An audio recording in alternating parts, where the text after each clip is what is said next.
Master X Master was a free-to-play MOBA that was released on June 21st, 2017. A little late to the party here. It was developed by Studio MxM and was published by NCSoft. You might know NCSoft from other games they published like Guild Wars and Lineage. You might know Studio MxM from Dimensions and Sleep Soundly. Both of these titles were on mobile. I mean, so far, all this information I've stated points to this product becoming a massive success. But let's go over Master X Master's presentation as a whole anyway and find out how it became a game you might remember.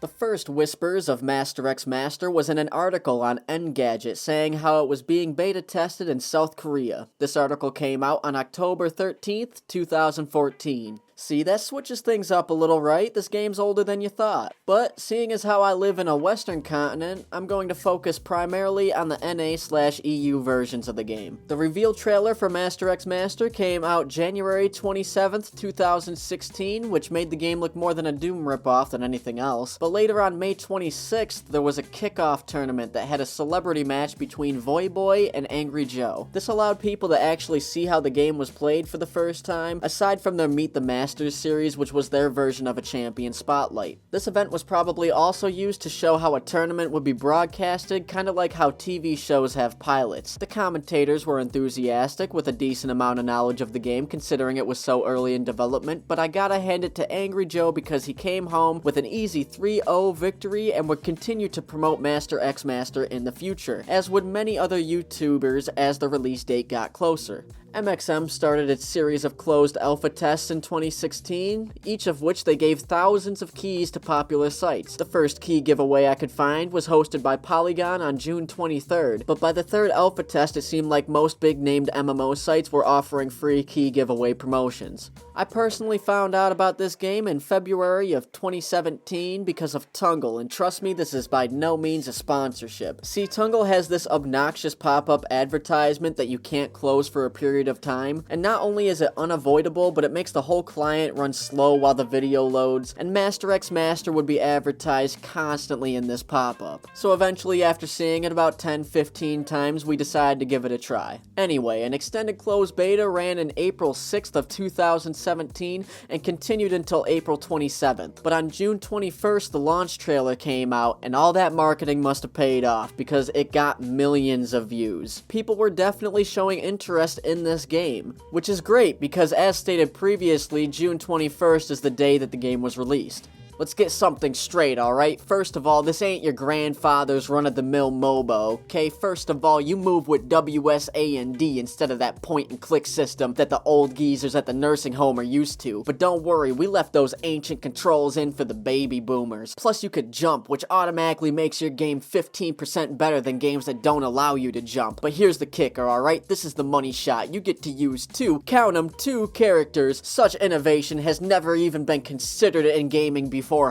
Alright, I'll stop. But all jokes aside, the tag team system really did set this game apart from its competitors. Having control over two characters gives you the opportunity to make a well-rounded, multi-functioning duo. A lot of the time before a match in other MOBAs, there would be some type of argument started over who's covering what role. Well, in Master X Master, you could play multiple roles at the same time. Plus, everyone on your team can play two roles as well. So really, you could have a composition that covers more options than any other game in the genre has offered its players before. On top of that, the Masters themselves were really interesting to say the least. Some of them were from other NCSoft published games, each having unique personalities which tied into their moveset, and they even have jobs. Titus was a high priest, Vita was a singer, but my favorite master was Cat the Cat, who was a cat named Cat, and his job was being a cat. Although if I were to pick one thing that sets Master X Master apart from other games in this genre, it wouldn't be the fancy movement or the special characters, it would be the fact that no game could last more than 25 minutes due to that in-game timer. I can't even count how many times I started up a MOBA all excited to play a match just to find out that 45 minutes went by and I gotta use the bathroom and I need a drink and I have responsibilities that I need to tend to, but I'm still in the same fucking game because nobody will actually push and win. Maybe I'll be trapped in this game forever. Maybe this is my life. Maybe I died and this is my hell. Sorry, I'm getting a little off track. Master X Master also had a Titan system where after certain objectives were met, a player was able to become become a boss character, but it was left to a vote to decide who would be able to use the Titan, so that encouraged the community to play nice with each other. But at the end of the day, after seeing all the bells and whistles, this is still a MOBA. You farm the creep, you hit the turret, you push the lane, you destroy the base, you win the game. But hold up, that's just the 5v5 mode. What I played most was the 3v3 mode, which was completely different. Instead of pushing lanes, it was more of a team deathmatch game, kinda like Battlerite but with respawns. The only problem was that you could tie, and nobody likes a tie. Personally, I think the 3v3 mode should have been focused on more because I only played with 2 other people anyway, and it skipped all the bullshit and got right to the action. By the way, this game didn't just have PvP, in fact a large portion of MxM was the PvE content, where you run these pseudo dungeons called stages, and these can be completed by yourself or in a group. There would end up being 5 stages in total that each had 4 sub-stages. Now I'm a simple man, alright? I like my sandwiches cut diagonally, and I like playing my multiplayer online battle arena games against other living, breathing human beings. But that doesn't take away from the fact that having a well-polished PvE mode was a great addition to this game and increased its value as a whole. However, the PvE would prove to be more than a hassle than anything else because some masters required that you do a variety of menial tasks that could only be completed in the player-verse environment. For example, to unlock Ghost Widow, you had to get 30 Spider's Kiss badges from the Independence port. And for my beloved Cat the Cat, you had to gather 30 Ant Queen's rings from the ant nest. Now that doesn't seem like such a big deal, right? But here's the thing, you couldn't pick the stage you wanted to play unless you had a ticket. And if you didn't have a ticket, then your only option was to pick random stage. And it wasn't like you could keep getting new stages every time either, because the stages were on a timed rotation instead of actually being random. Now here's where things start to get a little bit gross. You can only buy tickets with X coins. Each ticket cost 90 X coins and you got 95 X coins a day, plus some extra for logging in and completing quests.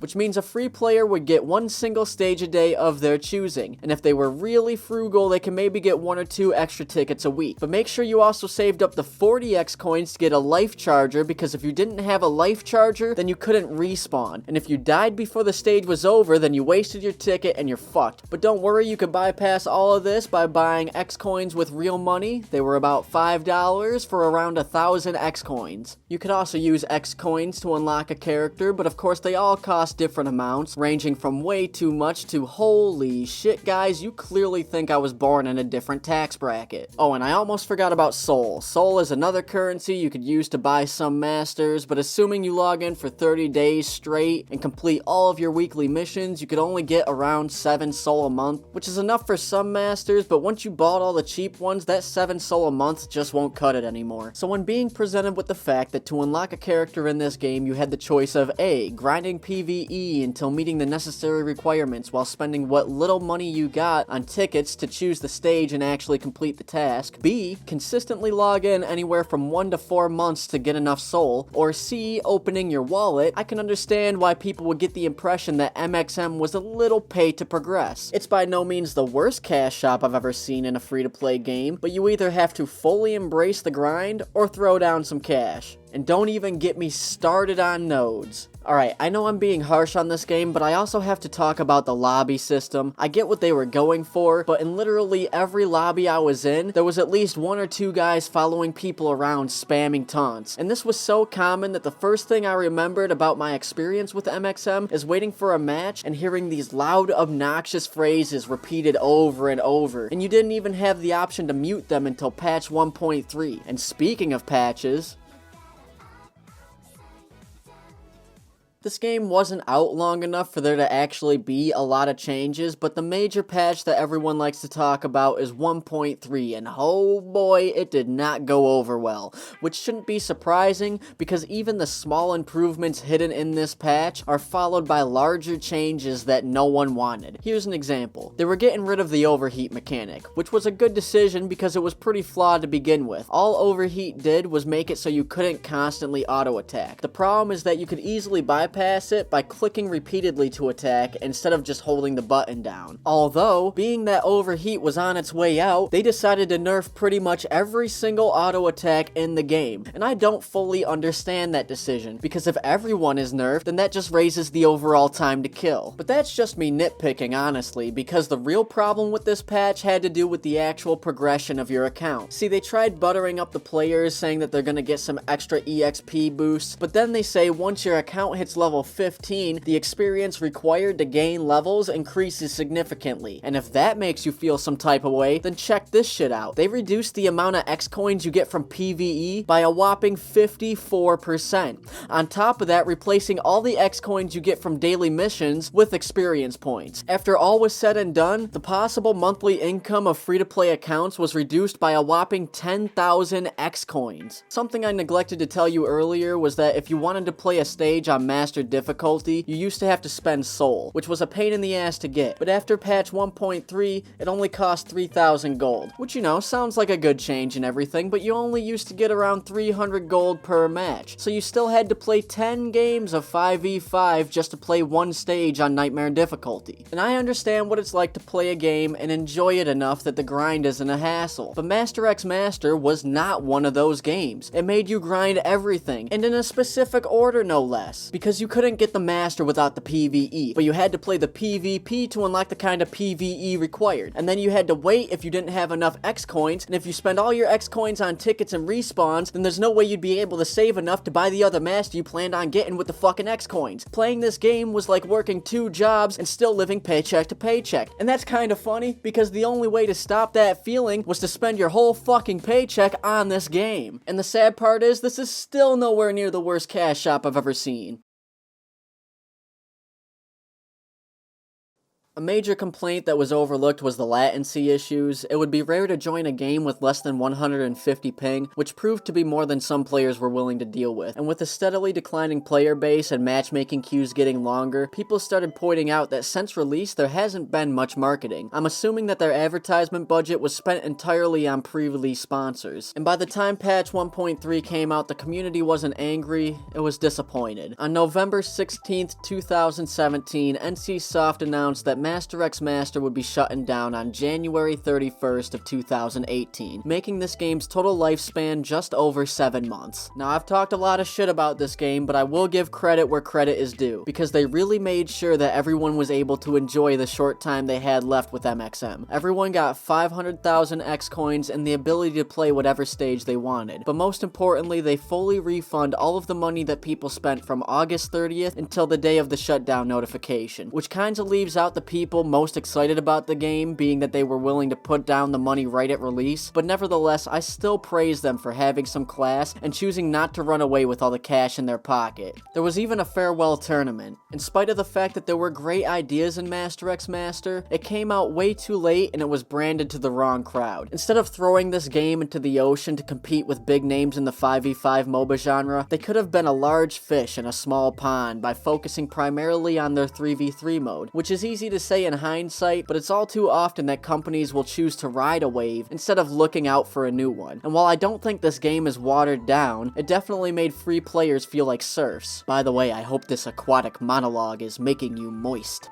Oh my god, I gotta take this serious. It's not like MxM was a bad game, it's just that the genre had so many household names in it that there was no more room for errors like high latency and overpriced characters. I do feel that if this game were to come back with well thought out balance changes and got rid of all the tedious bullshit, then there would be a chance of it gaining a player base large enough to sustain it. Unfortunately, that doesn't look like a possibility as of right now. If you played Master X Master, feel free to share your experiences in the comments section. If you enjoy the Games You Might Remember series or me talking about various topics in gaming, then please subscribe. It would also be great if you shared this video with a friend. Maybe over coffee or a plate of crackers and cheese. Whatever the atmosphere is like, you know, you gotta feel out the situation. If you want to have a personal conversation with me, then the easiest way to do that is through the Daily Quest Discord. There will be a link in the description. I have plans to start a weekly game night where we could party up and shoot the shit. If you're going to bed because this video was too long, then good night, and if you made it this far, then have a wonderful day. Peace out.